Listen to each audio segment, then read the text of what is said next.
साहब की एडमिनिस्ट्रेशन से, खुसूसन खुद एलजी श्री मनोज सिन्हा से कि एलजी साहब, क्या यही हमारा नया कश्मीर आप लेके आए हैं कि हमारी माँ बहनें सड़कों पर वावैला कर रही हैं? आज ये तो स्मार्ट कश्मीर नहीं है। स्मार्ट मीटर्स आप जहां लगाना चाह रहे हैं, पहले तो बिजली यहां से हम देते हैं बाहर, बिजली मेरी, पानी मेरा। यहां के लोग विंटर्स में क्या करेंगे? अगर स्मार्ट मीटर ही हम चलाएं तो एक घर को पूरी अपनी कमाई जो है वो सिर्फ बिजली के फीस पे देनी पड़ेगी, और वो भी बराबर नहीं होगा। और जहां पर आप, बहुत ही अफसोस की बात है कि जहां पर ये प्रोटेस्ट हो रहे हैं, मां बहनें बाहर निकल रही हैं प्रोटेस्ट के लिए, वो मजबूरन निकल रही हैं, और आप उनको कह रहे हैं कि आप जितना भी प्रोटेस्ट करें कुछ नहीं होगा, आपको यह करना पड़ेगा जो हमारा हुक्म है। मुझे यह बताएं, आप जिस वक्त प्रोटेस्ट होता है उस वक्त आप वहां की बिजली ऑफ कर देते हैं इलाके की। क्या आपने यह भी देखा है कि किसी घर में कोई वेंटिलेटर पे होता है? किसी घर में वहां पे वो आपके ये ड्रिप्स लगी होती हैं, आपकी बिजली के तहत उस पर काम होता है? वो क्या करेगा उस वक्त? ये कॉन्सेंट्रेटर्स ये लगे होते हैं, आपने कभी देखा है? नहीं देखा आपने। जो आप ये जिस तरीके का आप ये डंडे के जोर पर आप ये करवा रहे हैं, ये सही नहीं है, ये ठीक नहीं है। इस तरह से आज तक कभी नहीं हुआ। जो स्मार्ट कश्मीर इस वक्त बनाने की कोशिश की जा रही है, वो तो बिल्कुल लोगों के बगैर ही आप बनाने की कोशिश कर रहे हैं। अच्छा ये होता कि आप ये स्मार्ट मीटर्स की बातें पहले यहां की सिविल सोसाइटी के साथ बैठ के तय करते कि हम ये करने जा रहे हैं, आपको यहां पे कुछ एडवाइस मिलती, यहां के लोगों की एडवाइस मिलती।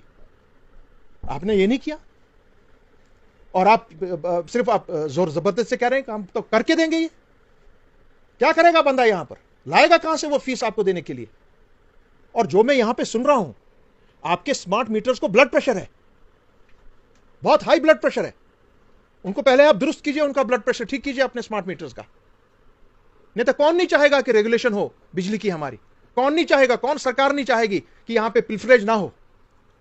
हालांकि जम्मू कश्मीर की जो पिल्फरेज की रेशियो है वो भी बहुत हाई है, मगर यहां के बंदा करेगा क्या?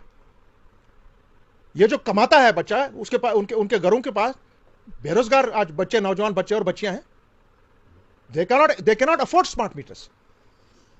और कुछ लोग, अगर आप ये हमारे ये बीपीएल कैटेगरीज वगैरह को देखेंगे, किसी की 27,000, किसी का 26,000 उसका टोटल इनकम है, will he only pay electricity फी? वो खाएगा क्या, पिएगा क्या?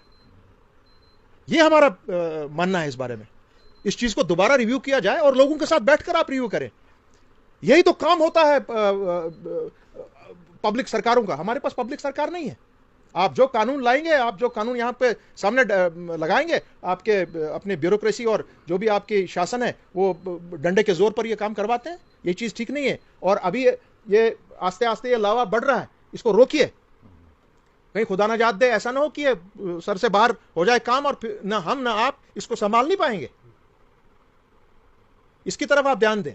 जब मैं फिर एलजी साहब से मुखातिब हूं, और ये मामला सिर्फ एलजी साहब का नहीं है, ये मामला प्राइम मिनिस्टर ऑफ इंडिया का और खुसूसन होम मिनिस्टर के लिए है, हमारे माननीय अमित शाह जी के लिए।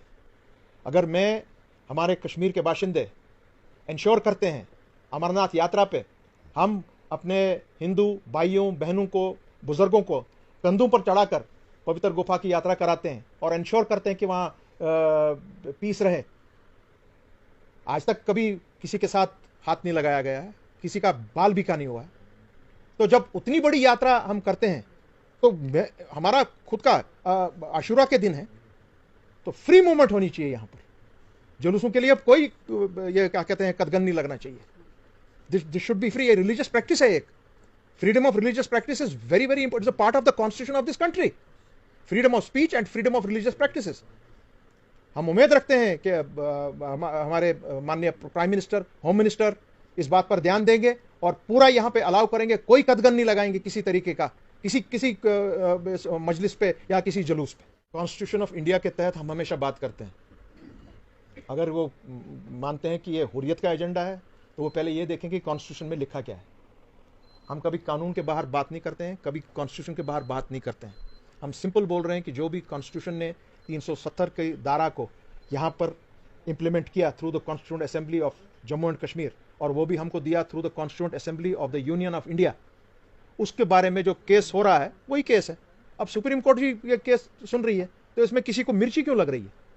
जो लोग कह रहे थे कि ये जी मर गया है, इसमें कोई दम नहीं है, इसमें कोई बात नहीं है, चीत नहीं है, भैया सुप्रीम कोर्ट के सामने में, ऑनरेबल सुप्रीम कोर्ट के सामने में केस है, पूरी दुनिया उनको देख रही है।